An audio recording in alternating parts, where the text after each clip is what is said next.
des réponses personnalisées pour enfants et jeunes. Violette est accueillie à la crèche L'Île aux câlins. On s'est rendu compte qu'une petite fille qui était à ce moment-là encore dans la section des bébés avait des besoins plus spécifiques. Pour son passage chez les grands, notamment au moment des repas, c'était beaucoup plus compliqué parce qu'elle ne savait pas manger seule. Et donc gérer un groupe de 12 enfants en plus de Violette, c'était pas faisable pour nous. Et c'est là que nous avons fait appel au Tisserand. Le Tisserand est un service qui soutient les équipes de puéricultrices, qui accueillent des enfants qui ont des besoins spécifiques. On a eu une première rencontre avec une dame du Tisserand. Ils nous ont proposé de venir observer Violette pour voir quel renfort ils allaient mettre en place. Ils nous ont tout de suite proposé de nous permettre d'avoir une personne en plus lors de l'accueil de Violette.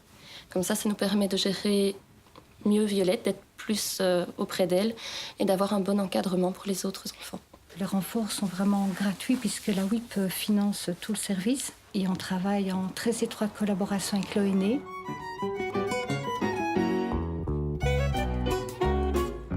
Depuis qu'elle est passée dans la section des grands, on voit vraiment un changement tout à fait positif chez elle. En avril, elle va rentrer à l'école. On a trouvé une école où le directeur est tout à fait pour l'intégration des enfants en situation de difficulté dans le normal. Et donc, elle va intégrer une petite école de village et je pense qu'on va tout de suite se tourner vers la WIP.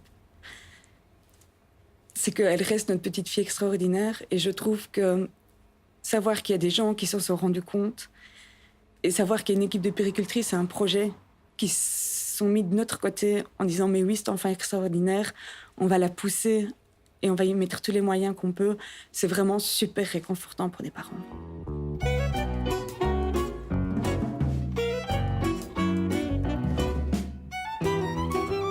Diego est accompagné dans et hors de l'école par le SUSAP. Diego, c'est un petit bonhomme qu'on suit depuis 3 ou 4 ans, je pense, depuis que les parents ont reçu le diagnostic d'autisme. C'était très très compliqué pour eux. Fin de l'année dernière, étant donné les progrès considérables de Diego en matière de communication, en matière de socialisation, les parents ont eu envie de retenter l'expérience de l'intégration scolaire. Et nous, on a souhaité les soutenir dans ce projet.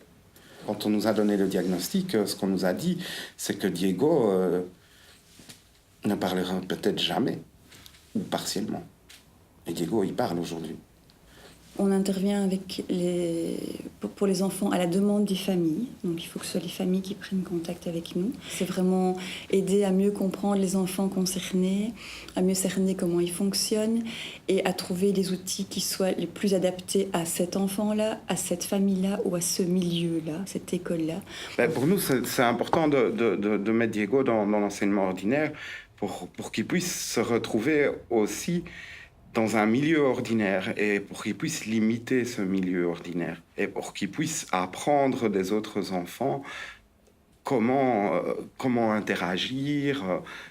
C'est ça qui est vraiment important.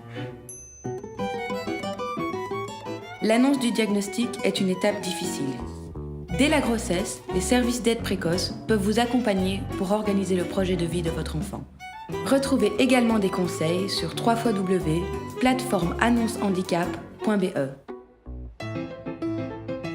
Florent apprend l'autonomie aux coccinelles. Il y a des enfants qui n'ont jamais été à l'école et qui viennent tout petits. Bon, c'est le cas de Florent, qui est arrivé à l'âge de 2 ans. Ici, donc, lui, ça fait 13 ans qu'il est chez nous. Donc, c'est pas parce qu'on a un centre d'accueil de jour non scolarisé qu'on n'est pas là pour faire évoluer les enfants. On travaille surtout l'autonomie, la socialisation, les apprentissages cognitifs, la communication. Et donc, ça, c'est vraiment les 4 pôles très, très importants. Pouvoir vivre en groupe, se tenir à une activité, se concentrer de plus en plus longtemps. Nous, le but, c'est quand même de les remettre dans le circuit de l'école spéciale ou ordinaire. Jean participe à une journée sportive organisée par la WIP. Mon directeur m'a prévenu qu'il y avait une journée organisée par la WIP pour rencontrer les joueurs, pour avoir une journée au standard. Donc j'ai proposé aux jeunes qui voulaient y aller. Et en fonction des jeunes qui voulaient y participer, voilà, nous sommes venus avec cette jeune toute la journée. Avec le service, je fais surtout beaucoup de sport.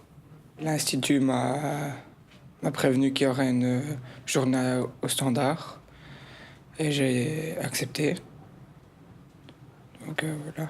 Alors le SRJ accueille des garçons qui souffrent du trouble du comportement, des troubles de l'identité de la personne, de 6 à 18 ans je pense, voilà. Donc ils sont établis en 5 unités de vie, donc il faut compter une 90aine de bénéficiaires, voilà. Alors les activités, elles sont très variées, et des activités à la fois sportives, beaucoup de sport, puisque c'est une institution pour les garçons, ils aiment bien le sport. Mais il y a aussi des activités culturelles, et alors voilà, je pense qu'elles ont toutes le point commun, c'est de pouvoir apporter autre chose aux jeunes, et c'est surtout lui aider à acquérir les outils nécessaires à pouvoir éventuellement commencer sa vie active.